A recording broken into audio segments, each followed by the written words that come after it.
last seen fading away at twilight. The grainy footage showed Jennifer Lane leaving the yoga studio at precisely 7:32 p.m. She had been a regular at the studio, known for her dedication and punctuality. That evening she seemed no different, her routine as predictable as ever.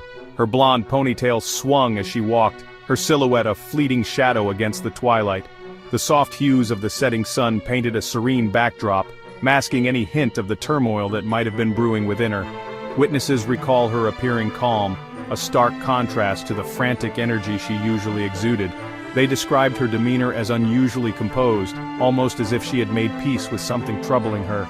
She wore her favorite green scarf, the one with the intricate paisley pattern, a detail etched in the memories of those who saw her last.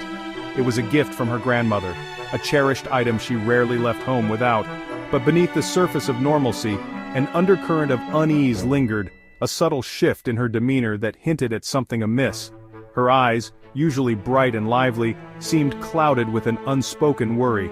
The streetlights flickered to life, casting long, dancing shadows as Jennifer disappeared into the growing darkness. The familiar streets she walked every day now seemed to swallow her whole, leaving no trace behind. Her last known movements, captured on a security camera at the corner store, showed her buying a bottle of water, her face illuminated briefly by the fluorescent lights. She exchanged a few words with the cashier, her voice steady but her eyes distant, then nothing. Jennifer Lane vanished, leaving behind a trail of unanswered questions and a chilling silence that echoed through the night. Her disappearance remains a mystery, a haunting reminder of how someone can fade away at twilight, leaving only shadows and whispers in their wake. The Lotus Blossom Yoga Studio, a haven of peace and tranquility, stood as a silent sentinel, its brightly painted walls now a jarring contrast to the darkness that had descended. Inside, the air still hummed with the lingering scent of lavender and sandalwood, a faint echo of the serenity that had permeated the space just hours earlier. Jennifer was a regular, seeking solace in the rhythmic flow of asanas and the meditative silence of savasana. But behind the serene facade, whispers of unease began to circulate.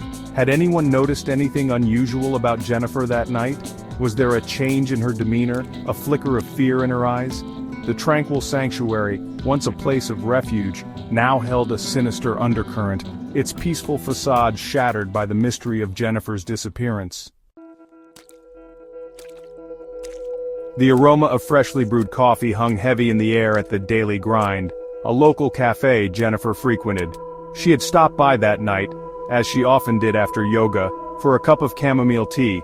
The barista, a young woman with tired eyes and a quick smile, remembered Jennifer's order, a testament to her routine. They exchanged a few pleasantries, a brief interaction that would later become a crucial piece of the puzzle. Later, at the grocery store, a hurried encounter in the parking lot added another layer to the enigma. A witness vaguely recalled seeing Jennifer arguing with a man near her car. His face remained obscured in the shadows, his voice a muffled murmur lost in the night. The details were hazy, unreliable, yet the incident added another unsettling piece to the puzzle, fueling the growing suspicion that Jennifer's disappearance was no ordinary case of a missing person. Section 4. Abandoned. A silent witness in the parking lot.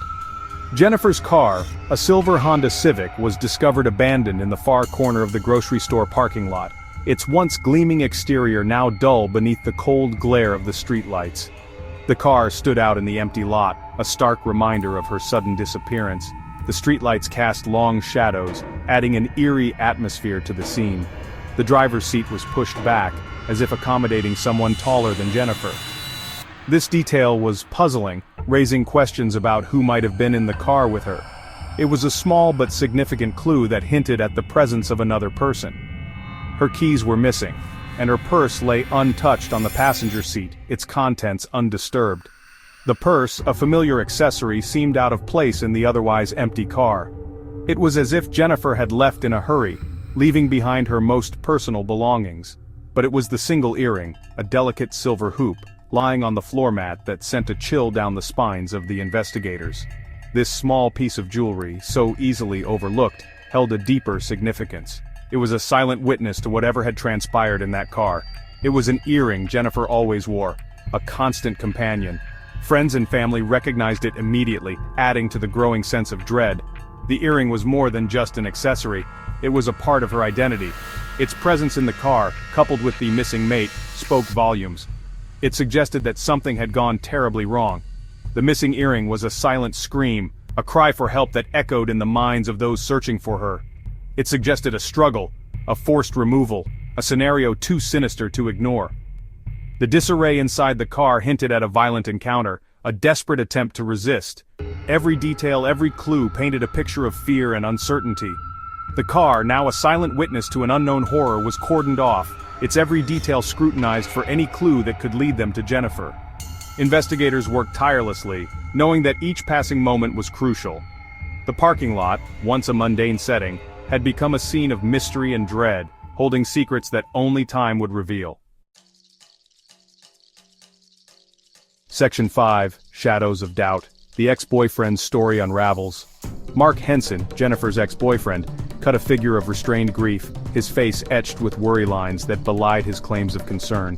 His eyes, often downcast, seemed to carry the weight of 1,000 unspoken words. Friends described him as a quiet, introspective man, someone who kept his emotions tightly bottled up. Yet in the wake of Jennifer's disappearance, his demeanor seemed to shift, revealing cracks in his stoic facade. He had reported her missing, his voice a strained whisper as he recounted their last conversation, a seemingly innocuous exchange about a book they both enjoyed. The book, a thriller about hidden secrets, now seemed eerily prophetic.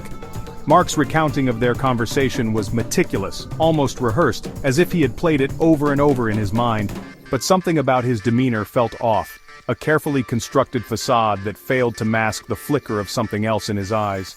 It was a fleeting look, a momentary lapse in his otherwise controlled expression that hinted at deeper, darker emotions. The detectives noticed it too, a subtle but telling sign that all was not as it seemed. His alibi for the night of Jennifer's disappearance checked out, yet the detectives couldn't shake the feeling that something wasn't quite right. They pored over the details, looking for any inconsistencies, any small slip that might reveal the truth. Despite the solid alibi, the sense of unease lingered, a shadow that refused to be dispelled. His initial cooperation began to wane, replaced by a defensiveness that raised red flags. He became more guarded, his answers more curt and less forthcoming. The once cooperative ex-boyfriend now seemed to be hiding something, his defensiveness a shield against the probing questions of the investigators. He became evasive during questioning, his answers vague and contradictory. The more the detectives pressed, the more his story seemed to unravel, each new detail adding to the growing web of suspicion. His hesitation, his reluctance to meet their gaze, all pointed to a man with something to hide.